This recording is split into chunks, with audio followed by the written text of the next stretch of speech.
Bonjour à tous et bienvenue sur cette nouvelle formation de robot structural analysis. Je m'appelle Lévi Kogenago. Je suis ingénieur en bâtiment et travaux publics. Je suis souvent sur WhatsApp. Vous pouvez m'écrire si vous avez des questions, des préoccupations. En fait, il y a beaucoup de tutoriels sur les réseaux sociaux, notamment sur YouTube, où on parle de robots structurales et ainsi de suite. Mais si nous nous sommes décidés de faire ces tutoriels, c'est pour aider les jeunes ingénieurs et les ingénieurs professionnels à bien utiliser cet outil robot structural. La particularité est que nous allons commencer par nous exercer manuellement. Donc, nous allons commencer par faire on fait des rappels théoriques et on s'applique. Cela veut dire on fait des calculs manuels. Et nous allons maintenant comparer ces calculs manuels-là dans le logiciel robot.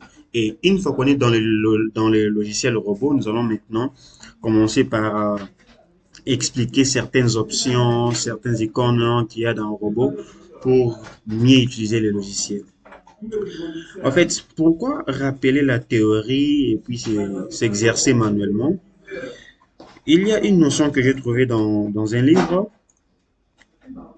ça constitue même notre chapitre 1. On nous dit que les équations fondamentales de la statique sont à la base des calculs de la R d'un. Malheureusement, beaucoup d'étudiants et ingénieurs qui connaissent pourtant ces équations ont de la difficulté à les utiliser efficacement. Cela peut être causé par une pratique insuffisante et inappropriée ou par l'incompréhension des principes fondamentaux sur lesquels ces équations sont basées. Voilà, c'est au fait de ça, ce qui nous a poussé à faire cette formation en ligne. Nous voulons d'abord commencer par faire des rappels théoriques, nous appliquer manuellement et cette notion-là, on introduit dans les logiciels parce que les logiciels n'est qu'un outil. Ça ne fait que donner des résultats exacts par rapport aux données que nous introduisons. Alors, si les données ne sont pas bonnes, ça va nous donner des résultats exacts par rapport aux fausses données, ce qui fait que les résultats ne seront pas aussi bons. C'est ça. Et pourquoi les logiciels robots pendant qu'il y a beaucoup de logiciels de calcul des structures? Bon, si on s'est intéressé au logiciel robot structural, c'est parce que, ouais, c'est un très bon logiciel. Ici, on nous montre que Autodesk Robot Structural Analysis Professionnel a été spécifiquement développé pour les calculs des structures dans les BTP, donc dans le bâtiment et travaux publics. Avec ces logiciels, vous pouvez modéliser les éléments finis et volumiques, plaques, coques, barres, câbles. Vous avez accès aux expertises réglementaires de métal, de l'acier et du bois. Vous voyez? Et on retrouve aussi la famille Aerocode, Aerocode 0, Aerocode 1, 2, 3, 5 et 8 dans ces logiciels, avec leur annexe nationale. Ainsi que les normes RIS, il y a beaucoup de normes dans ces logiciels. Normes RIS, SNIP, normes américaines, australiennes, normes chinoises, canadiennes et bien d'autres. Il y a même la norme SIA dans ces logiciels. Donc c'est un logiciel vraiment puissant. Et puis on nous dit Autodesk Robot Structural Analysis possède des méthodes de résolution multiprocesseurs qui accélèrent l'accès aux résultats ainsi que la création de notes de calcul dynamiques avec une mise à jour automatique. Vous allez comprendre, quand nous allons entamer le calcul de structure en béton armé ou métallique, vous allez voir comment est-ce que le logiciel met à jour automatiquement la note de calcul une fois qu'il y a eu une modification. C'est un logiciel vraiment puissant. C'est un logiciel multilingue. Vous pouvez l'utiliser en français, en anglais et dans d'autres langues. Et encore autre chose, vous allez voir que, voilà. Vous voyez ces stades? Je ne sais pas si vous vous rappelez de ces stades. Je vais vous montrer une image. Je vais vous montrer une image ici. Euh, L'image de ces stades. Voilà, les stades est là. Vous vous souvenez de ces stades? Rappelez-vous de la Coupe du Monde 2014 au Brésil. Vous voyez ces stades? Ces stades a été étudié, a été conçu par les logiciels Robot Structural Analysis. C'est ça que nous montre le livre. Hein. On nous montre que le stade Arena das Dunas a été étudié par...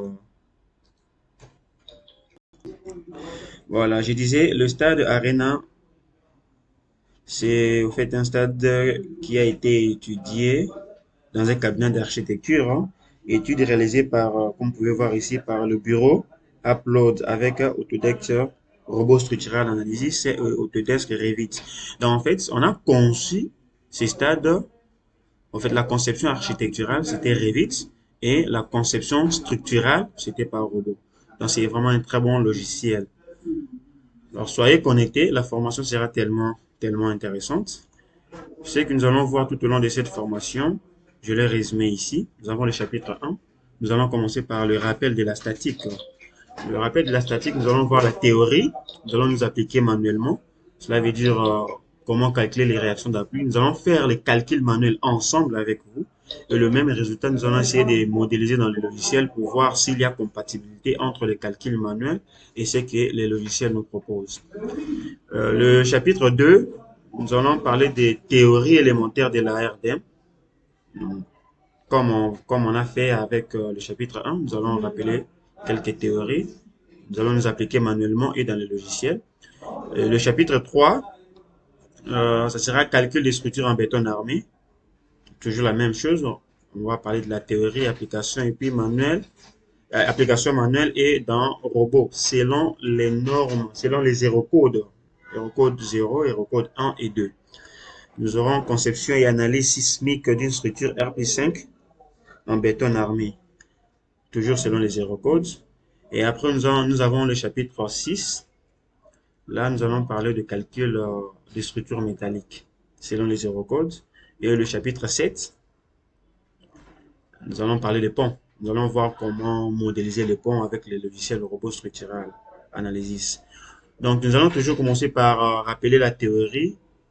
Avant d'aller dans le logiciel robot, nous allons commencer par faire des calculs manuels et nous introduisons les données dans le logiciel pour voir les résultats. Sans plus tarder, nous allons commencer avec le chapitre 1, rappel de la statique. Comme vous pouvez voir, dans le chapitre 1, nous allons parler de l'introduction. Dans ce chapitre, nous allons voir les forces, les différentes forces. Nous allons parler d'équilibre statique d'un solide. Nous allons parler des actions, des réactions, appui visuel, et puis nous allons parler des structures isostatiques et hyperstatiques. Et nous allons nous appliquer. Alors, c'est en résolvant certains exercices que nous allons revenir sur certaines notions théoriques pour gagner un peu plus de temps. Nous allons directement passer par application et nous allons commencer par rappeler certaines notions théoriques. Nous avons un exercice que j'avais téléchargé dans voilà l'exercice je crois voilà l'exercice est là. Je prends cet exercice. On nous dit une camionnette circule sur un pont, sur un petit pont. Le pont a un poids de 6600 newtons. La camionnette placée dans cette position transmet une charge de 10 000 newtons sur les roues arrière et 12 000 newtons sur le roue avant. Alors, on nous demande de calculer la grandeur des réactions d'appui en A et en B. La portée est là. La portée est de 11 mètres. Nous allons essayer de calculer ceci manuellement et puis nous allons introduire ceci dans le logiciel robot pour voir s'il y a compatibilité. Sans plus tarder, nous allons voir, nous allons rentrer dans l'exercice manuel. Dans cet exercice manuel, voilà, je disais, cet exercice, j'ai essayé de le modéliser manuellement.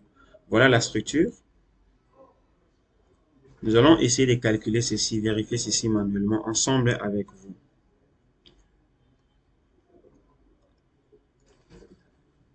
Voilà. D'abord, j'ai le schéma rendu libre qui est là. Alors d'abord, pour modéliser la structure, on voit que nous avons notre structure qui est là, qui supporte les différentes charges. Mais la structure se repose sur deux appuis. Appui A, nous avons ce qu'on appelle l'articulé. C'est un appui articulé. En fait, qu'est-ce qu'est un appui articulé?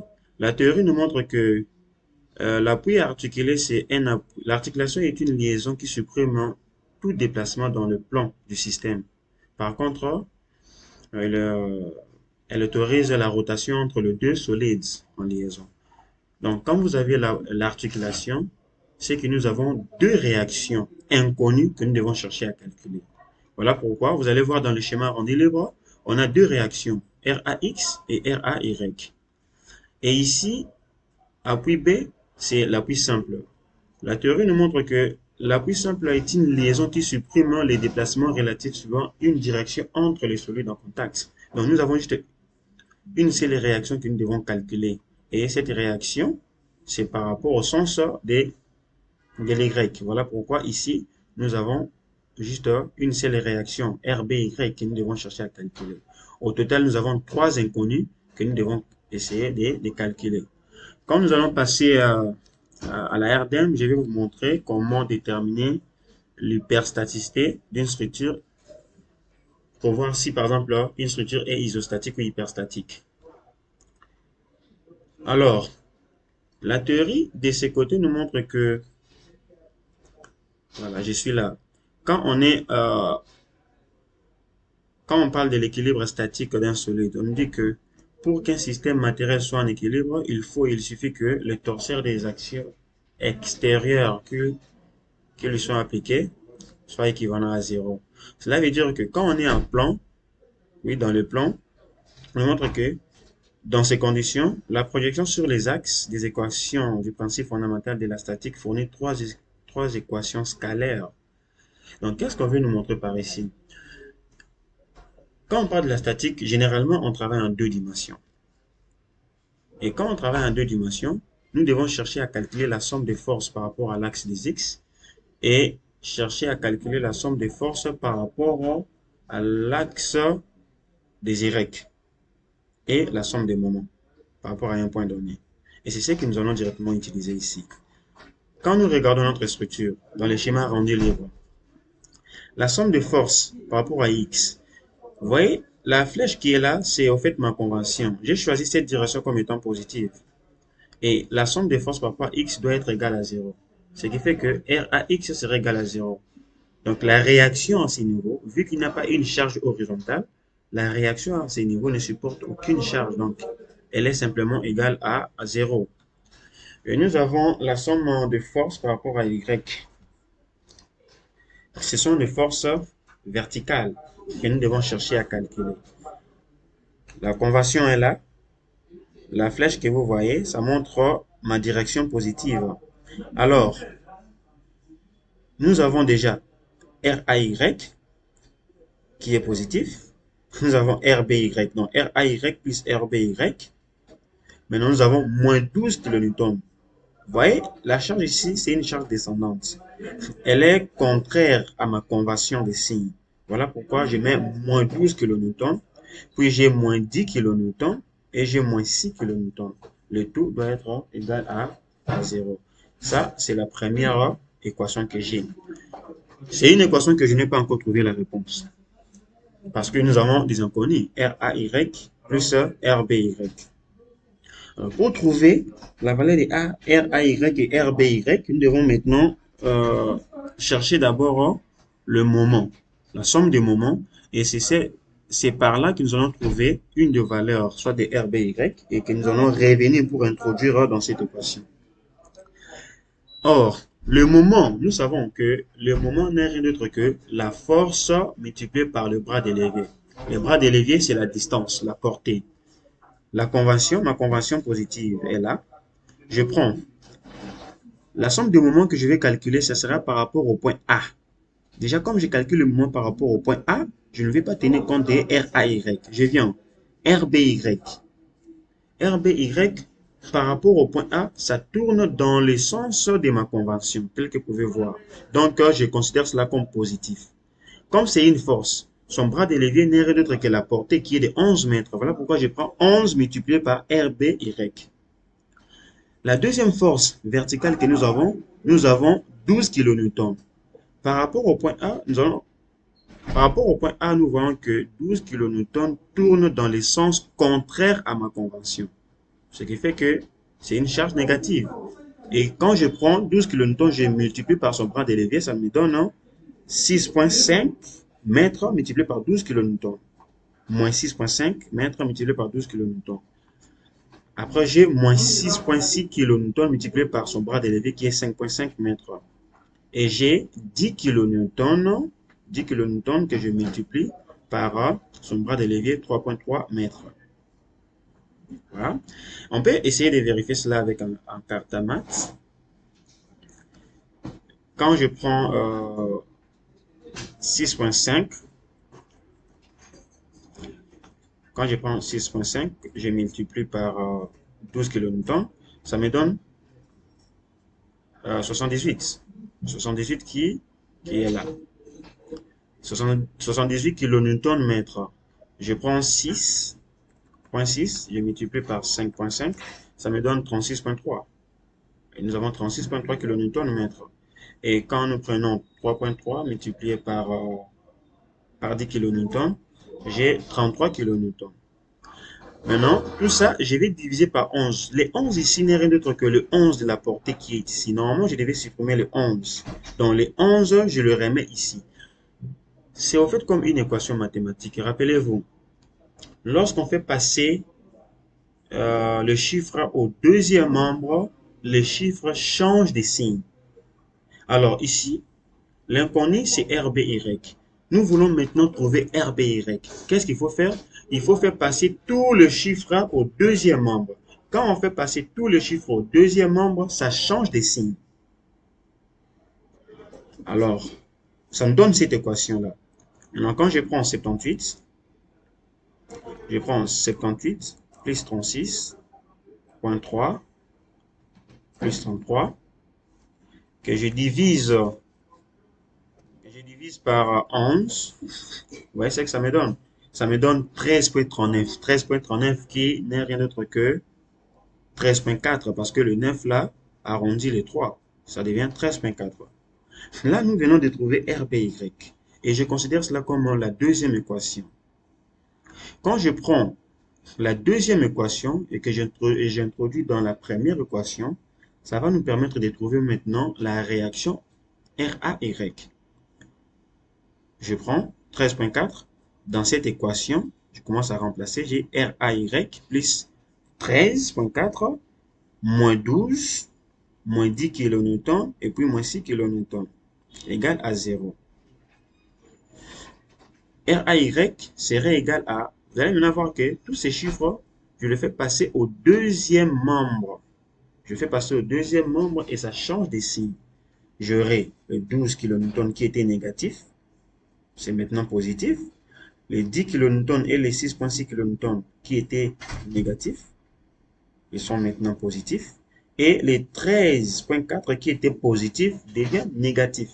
Et quand on calcule, on peut essayer, on a 12 plus 10 plus 6,6 moins 13,4. Vous voyez ce que ça donne? Ça donne 15,2 kilonewtons. Alors là, nous avons déjà la réponse à notre exercice. Parce que le but était de calculer ces inconnus. RAX, nous avons trouvé sa valeur qui est égale à 0. RAY, nous avons trouvé sa réaction. Donc, par rapport aux charges appliquées à la structure, au point A, nous avons cette valeur de 15,2 kN. Et au point B, nous avons cette valeur de 13,4 kN. Rappelez-vous, l'exercice, on a montré que on a parlé des newtons, 6600 newtons. Généralement, moi, je préfère travailler en kilonewtons, juste parce que en kilonewtons, j'ai moins de chiffres qu'en newtons. Bon, si vous voulez quitter des newtons en kilonewtons, c'est simple. Quand on vous donne, par exemple, 6600, c'est en newtons. Si vous voulez le convertir en kilonewtons, il suffit de diviser, il suffit de diviser par 1000 et vous avez la valeur en kilonewtons. La même chose si vous êtes en kilonewtons et que vous voulez convertir en newtons, là vous allez maintenant multiplier par 1000 et vous rentrez en newtons. On a trouvé. Maintenant, ce qu'il faut se rappeler que on nous montre que juste ici au début, on nous dit L'équilibre statique du solide. L'équilibre statique du solide exige que la somme de toutes les forces agissant sur le solide soit égale à zéro. Et quand on vient ici, équilibre statique d'un solide, on montre que pour qu'un système matériel soit en équilibre, il faut et il suffit que le torseur des actions extérieures qui lui sont appliquées soit équivalent à zéro. Qu'est-ce qu'on veut en fait montrer par là? Nous avons la structure, nous avons les éléments qui lui sont appliqués. Mais pour que notre structure ici puisse être en équilibre, nous, nous devons trouver un résultat qui est équivalent à zéro. C'est à ce moment-là que nous pouvons nous dire que notre structure est en équilibre. Sur ce, qu'est-ce que nous devons faire? Nous devons vérifier. Nous avons les éléments, la charge qui supporte notre structure et les différentes réactions d'appui. On va essayer de voir si ça va nous donner zéro pour dire que la structure est en équilibre. Sur ce, on vérifie. On a la charge, on a d'abord au point A. Au point A, RAY. RAY qui est égal à 15,2. On vérifie, on a 15,2. C'est une charge positive. Après, nous avons la réaction RBY qui est égale à 13,4. J'ai fait plus 13,4. Et nous avons 12 qui est une charge négative. Là, je mets moins 12. J'ai 6,6 qui est aussi une charge négative. Je mets moins 6,6. Et moins 10 kN. Quand je tape, vous voyez que ça donne 0. En voyant que ça donne 0, ça montre que ma structure est en équilibre. Et là, je peux me dire que je suis dans le bon parce que ma structure est stable et en équilibre. C'était ça le calcul manuel, le premier exercice. Sans plus tarder, nous allons maintenant essayer de voir, essayer de modéliser cette structure dans le logiciel robot structural et voir ce que les logiciels nous proposent. Le logiciel robot est là que je lance. J'utilise Robot 2019. Voilà. Quand vous lancez les logiciels robots, ça vous amène d'abord ici, cette fenêtre. Tout ça, je vais vous expliquer quand nous allons commencer le projet. Mais si je peux essayer de résumer, si vous voulez étudier une structure, un projet en, en 3 dimensions, conception des bâtiments, vous venez par ici. Ici, c'est étude d'une coque. Là, on trouve presque toutes les options de robots structurels. Là, on peut aussi modéliser même les bâtiments. Là, on peut modéliser le pont. Voilà. Ça, c'est étude d'un portique spatial, portique en 3 dimensions. Et c'est beaucoup plus pour les structures métalliques. Hein. Et ici, c'est étude d'un portique en plan. Or, quand on parle de la statique, on travaille beaucoup plus en 2 dimensions. Donc, nous, ce qui nous concerne, c'est ici que nous allons cliquer. Voilà l'interface graphique du logiciel. Nous avons des options, des différentes options qui sont là et des icônes. Alors, à ce stade, ça ne sera pas intéressant de commencer à vous aider, hein, de commencer à expliquer des icônes, des options. Ça serait comme si je vous demandais de mémoriser tout ça. Nous allons plutôt commencer à expliquer certaines options par rapport aux besoins qui se présentent. Or, le besoin qui se présente pour nous en ce moment, c'est de modéliser notre structure. Alors, qu'est-ce qu'il faut faire? Nous allons cliquer sur définir des axes.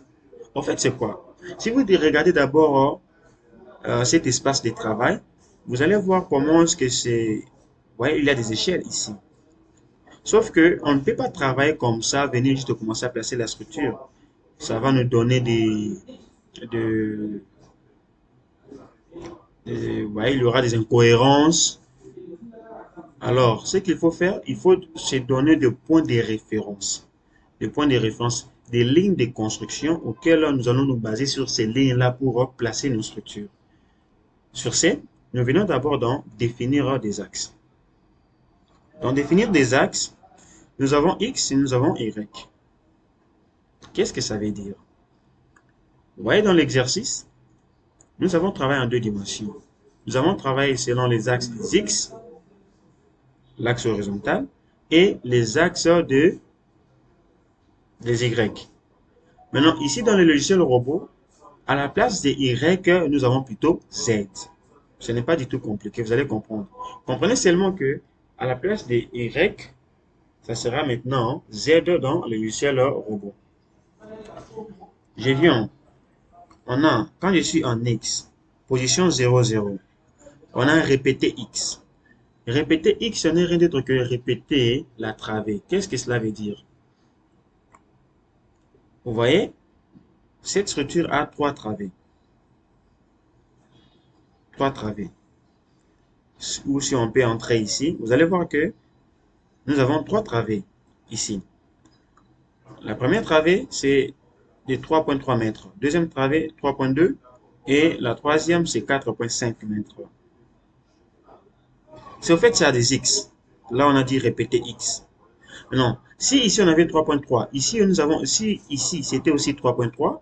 Ce qu'on allait faire, ça allait être répéter X, on allait mettre 2.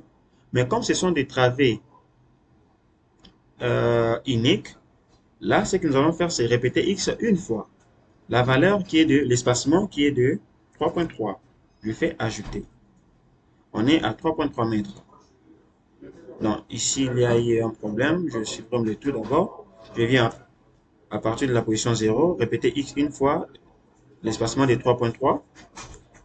Et puis, je viens l'espacement de 3,2. Je fais ajouter.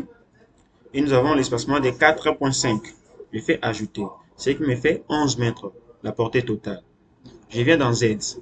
Comme c'est une structure qui n'est pas en étage, ce que je vais faire répéter X une fois, mais l'espacement serait de 0. Je fais ajouter et j'applique. Voilà. Là, nous avons nos lignes de construction. Maintenant, ce qu'il faut faire, nous devons maintenant mettre notre poutre, notre élément de structure. Nous venons ici dans barre. Dans barre, je clique là jusque là. Et après, nous devons mettre les appuis. Les appuis, c'est par ici. Vous allez voir, c'est comme on a vu à la théorie. Hein. Nous avons vu l'appui simple, c'est l'appui qui... En fait, rappelez-vous de la théorie de l'appui simple. Nous avons combien d'inconnus à étudier? Nous avons juste une seule inconnue. C'était à droite, je mets l'appui simple. Et l'articulation que nous avons vue dans la théorie, dans le livre, mais dans le logiciel robot, c'est plutôt renommé rotule que je vais mettre à ce niveau-là. C'est bien. Maintenant, qu'est-ce qu'il faut faire? Il faudra charger notre structure. Nous avons vu comment nous avons modélisé ici la charge. Nous avons 10 kN, 6,6 kN et puis 12 kN. Je reviens. Dans le logiciel robot, avant d'appliquer la charge, il faut d'abord commencer par les cas de charge. Pourquoi les cas de charge? Rappelez-vous, nous avons les charges permanentes, les charges d'exploitation, nous avons les charges, vous voyez, il y a beaucoup de charges, quoi, les charges de vent, de neige, et ainsi de suite. Nous allons maintenant d'abord définir les cas de charge. Charge permanente, j'ai fait juste ajouter. Vous voyez, quand j'ai appuyé sur ajouter, vous allez voir que ma structure est devenue rouge. Cela veut dire que le logiciel a automatiquement pris en compte le poids propre de la structure. Je fais fermer. Je laisse d'abord. Normalement, il faut supprimer le poids propre de la structure parce que lorsque nous avons calculé, nous n'avons pas tenu compte du poids propre de la structure. Le poids de la structure que l'exercice nous a montré ici, le pont a un poids de 6600 newtons. Nous avons considéré cela comme une charge d'exploitation. Donc, ce n'était pas comme un poids propre. On revient. Vous voyez que l'icône qui était figée, maintenant, l'icône n'est plus figée et je peux cliquer. Je dois charger. Ma charge ou bien mes charges s'appliquent sur une barre. Ce sont des charges concentrées. La première charge, nous avons, c'est des 10 kN. 10 kN. Alors, la charge en place par rapport au repère global. Le repère global est juste ici. Nous avons l'essence des X et l'essence des Y. Vous voyez, une charge qui se dirige de cette façon, c'est une charge positive. Et une charge qui se dirige des bas vers le haut, c'est une charge positive. Or, nos charges là se dirigent des hauts vers les bas. Ce qu'il faut faire, c'est d'abord, c'est dans le sens des Z. Quand ça se dirige des hauts vers les bas, nous devons imposer au logiciel que ma charge se dirige des hauts vers les bas. En mettant cette signe moins. C'était moins combien? Nous avons moins 10 kN. Donc je mets moins 10 kN. Si je ne mets pas moins devant la valeur 10, vous allez voir que ma charge va suivre le repère global qui est ici. Et ça sera une charge qui monte des bas vers le haut. Alors, je mets moins 10 kN. Au niveau des coordonnées, nous avons les X ici, c'est juste la portée. C'est une charge qui se place à quel mètre par rapport à cet appui. C'est une charge qui se place à 3.3. Vous voyez, 3.3. Je viens, là, je clique, c'est 3.3 mètres. Je clique sur absolu. J'ai fait ajouter. Je n'ai pas encore appliqué sur ma structure. Je dois maintenant venir. Une fois que je place juste le curseur sur la structure, vous allez voir que il y a des flèches qui servent. Il y a des flèches. Le flèche là me montre quoi? Si je clique à ce niveau-là, le logiciel va placer ma charge à 3 mètres en commençant par l'appui gauche.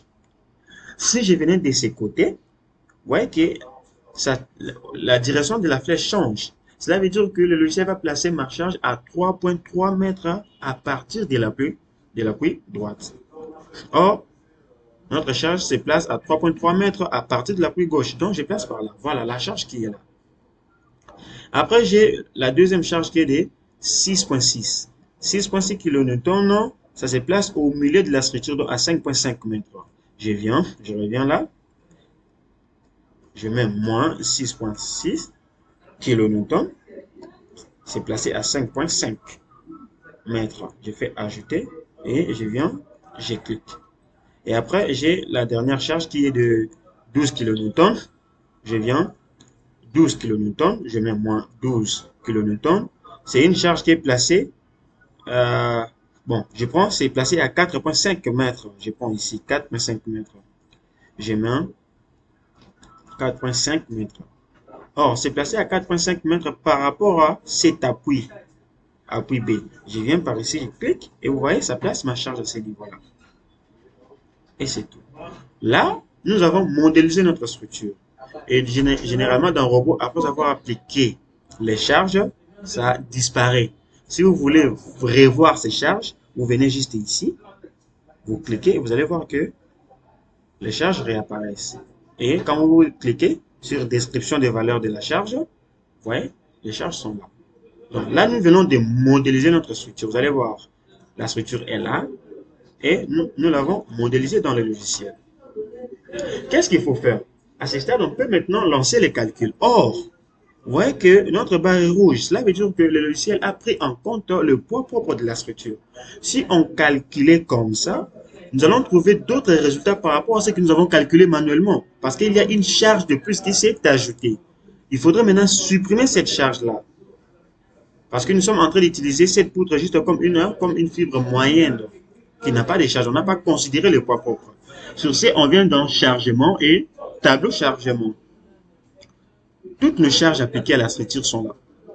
Nous avons le poids propre. Nous n'avons pas tenu compte du poids propre.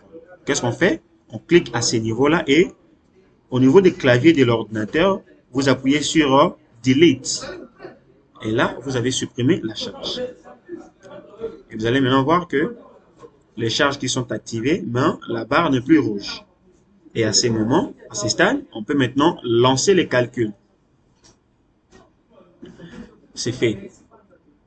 Maintenant, pour exploiter les calculs, nous venons ici dans Résultat, diagramme barre. C'est comme je vous ai dit tout à l'heure, dans le logiciel, il y a beaucoup d'options. Mais ce qui nous intéresse ici, c'est... Nous sommes en train de calculer les réactions d'appui. Donc, je ne vais pas cocher d'autres options. Je vais juste venir dans les options qui me concernent pour trouver les résultats dont j'ai besoin. Je viens dans diagramme et je viens dans réaction. Dans réaction, je vais voir la réaction par rapport aux axes des X. Nous avons vu que, par rapport, voilà, pendant le calcul manuel, nous avons vu que la réaction par rapport aux axes des X, ça nous a donné 0. Essayons de voir ça maintenant dans les logiciels robots, si ça va nous donner la même chose. J'ai Fx, voilà, la force par rapport à cet axe. Je vais dans la description, quand je clique, vous allez voir qu'il n'y a rien qui s'est produit. Donc, il n'y a pas de valeur et ça ne donne rien du tout. C'est égal à 0. Quand je vais maintenant voir les réactions par rapport aux forces verticales, Fz, je clique, je fais appliquer et voilà. J'ai les deux valeurs qui sont là. Au point A, nous avons 15.21. Au point B, nous avons 13.39. Est-ce que c'est ce que nous avons eu comme résultat pendant les calculs manuels? Laissons de voir. Nous avons trouvé la réaction au point A, c'était de 15.2. Voilà. C'est ce que le logiciel nous donne. Nous avons ici 15.2. C'est ce que nous avons trouvé manuellement. Et au point B, c'était 13.4. Et c'est ici, 13.4. 13.39, 13.4. Donc, vous voyez que les logiciels robots nous donnent le même résultat que ce que nous avons calculé manuellement.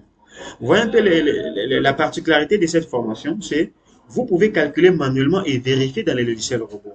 Et là, vous pouvez vous dire que non, le résultat est correct. Même s'il faut défendre votre projet devant les ingénieurs expérimentés, vous n'aurez pas à paniquer parce que vous savez que vous êtes dans le bon. Et vous allez voir, quand on parle des schémas rendus libres, c'est ça. Les schémas rendus libres, c'est en fait ça notre schéma rendu libre. Nous avons la charge et nous avons les réactions qui sont là. Les schémas rendus libres. Nous allons nous arrêter par là. Nous allons continuer la formation dans la prochaine vidéo. Et là, nous allons maintenant voir, il y aura, restez connectés, il y aura, il y a une deuxième partie de la vidéo, toujours par rapport au calcul des réactions d'appui, où vous allez voir que quand vous calculez manuellement, ça donne autre réponse que ce que le robot propose. Et nous allons voir est-ce que c'est le logiciel qui a tort ou bien est-ce que c'est le calcul manuel qui a tort. Et qu'est-ce qu'il faut faire pour avoir le même résultat manuel et dans le robot. Pour l'instant, on se limite là. Je vous invite à vous abonner massivement et de partager la vidéo. Pour l'instant, je n'ai qu'à vous dire bye.